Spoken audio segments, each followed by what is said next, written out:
ma'am. I'm Micaela Pipin. I will be your student nurse for today. May I know your name, ma'am? Chancellor Agustin Casile. Okay, ma'am. So, ang assessment po natin for today is I will be assessing your abdomen. So, probably po mamaya, I will touch some of your body parts if okay lang po sa inyo. Okay, so before we start sa assessment proper natin, ma'am, I will be asking few questions about your abdominal health po. So, masakit po ba ang tiyan nyo ngayon or yung nakaraang araw? Ngayon po, masakit. Asan po parte yung masakit? Okay. So, kailan po nag-start yan? This week lang din po, pero nung Sunday.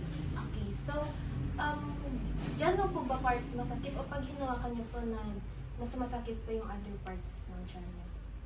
Consistent po siya Specific dito na. sa... Okay po. Sige. So, ilang beses po siya sumasakit sa isang araw po? Parang the whole day is masakit siya, pero parang mas umaatake siya if gabi. Okay, ma'am. So, tiyan niyo lang po ba yung masakit or kapag masakit po yung tiyan niyo, sumasakit yung other parts ng katawan niyo? Okay. So, ilang beses po kayo tumatay sa isang araw? 1 to 2 po. May constipated po ba kayo, ma'am? Hindi Ngayon? naman. Suffering from diarrhea po? Hindi. What about your appetite, ma'am? Malakas po ba or mahina po yung appetite? Sakto lang. Okay. May allergies po ba kayo sa foods? Wala. Wala naman po. Yung kinain niyo po last 24 hours po. Ano po mga kinain niyo? Rice. Rice. May sabaw. So, may treatments po ba kayo or may previous problems po kayo sa abdomen niyo? Nagtitake po ba kayo ng abdominal medications ngayon? Apa. Ano po sinitake? Ciprofloxacin. Okay po. Yun lang po. And then, isa pa pong antibiotic, pero hindi ko na po maalala. Okay. So, ma'am, pupunta na po tayo sa assessment natin. So, can you wear the drape, ma'am? Ay, sige.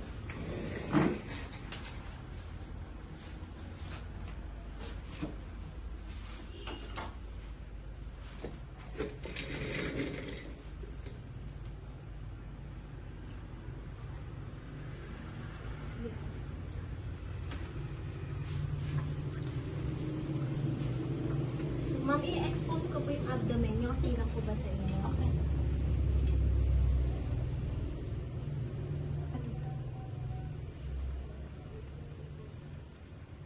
So, inspect ko lang po yung abdomen nyo for skin integrity, contour, symmetry, and abdominal movements. Yung aortic pulsations, respiration, and yun. So, next naman po is auscultate ko po yung tiyan nyo. Okay lang po ba sa inyo? Auscultate ko po, tingnan ko po yung bowel sounds niyo.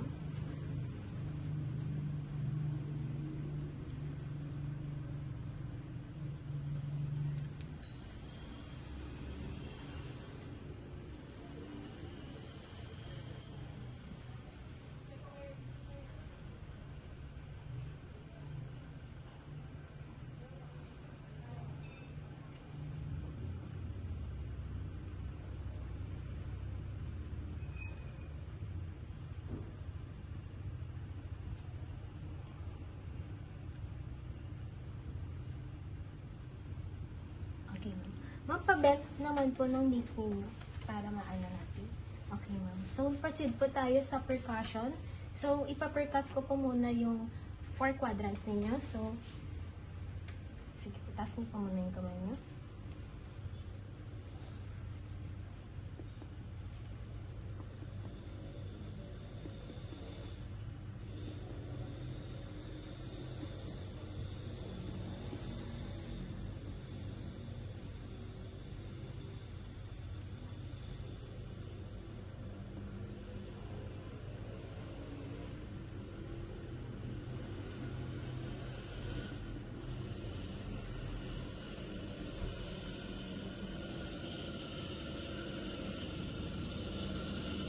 Okay, ma'am. So, ipa-percuss ko rin po yung liver ninyo para ma-determine ko po yung size. Sige po.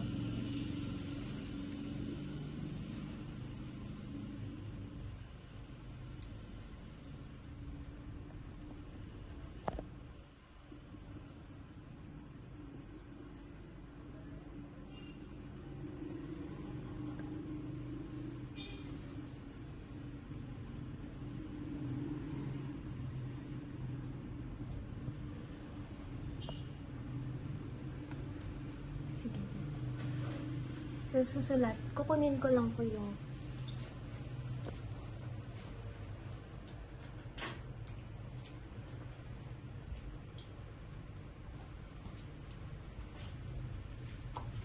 So, measure pa natin yung size ng liver natin.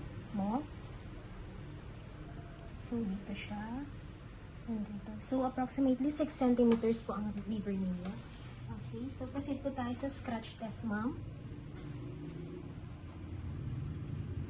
Scratch ko lang po yung chan niya. Okay lang po ba?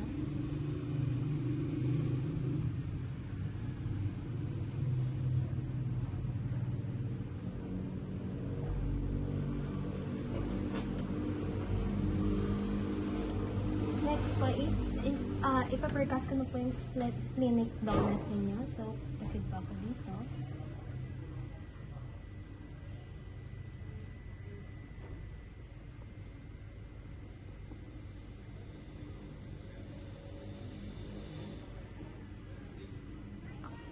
So, next po is, ipaproceed na po tayo sa, ipapercast ko po yung costovertebral angle ninyo. So, pwede po ba kayong mag-side po muna?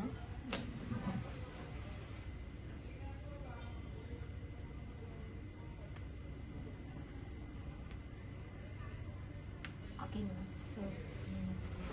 So, percast ko din po yung abdomen nyo for ascites. Sakit po ba?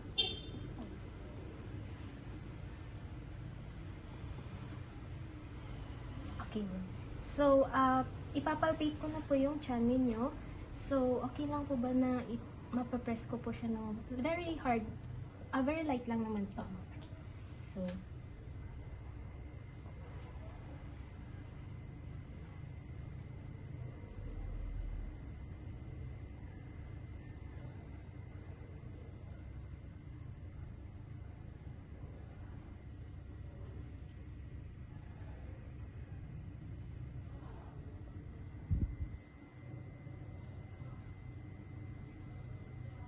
okay, ma'am. So, magpaproceed na po tayo sa deep palpation. Okay.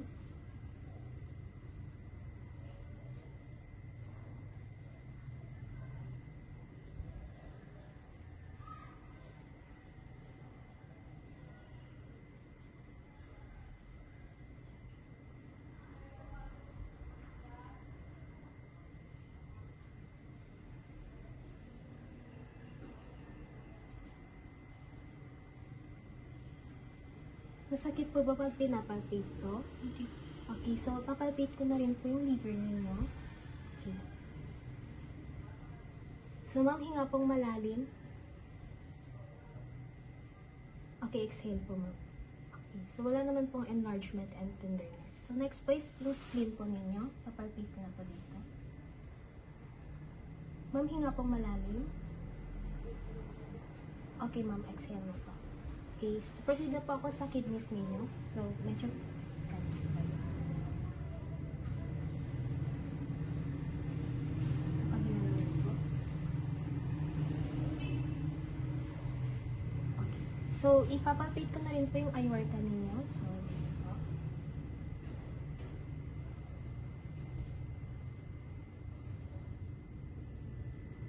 Okay. So, next po is yung rebound tenderness niyo po.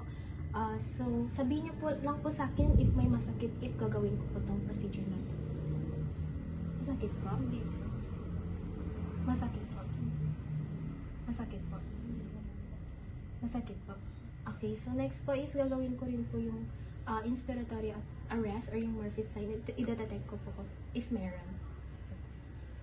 Inhale po, ma'am. Masakit po ba pag hinahawakan ko? Ito po. Okay. So, next po is, itataas ko po yung right leg ninyo. If, determine ko po if masakit po. Sabihin niyo lang po sa akin if masakit po. Sakit po ba? Masakit po ba? Sa obturator test naman po, itataas ko po ulit. Sabihin niyo sa akin if masakit po. Sakit po ba? So, palpate ko na rin po yung bladder ninyo. Sakit po ba? Dito po. Sakit po. Dito po. Okay, so ma'am, thank you po for your cooperation, ma'am. So, document ko po all yung findings po sa physician niya after.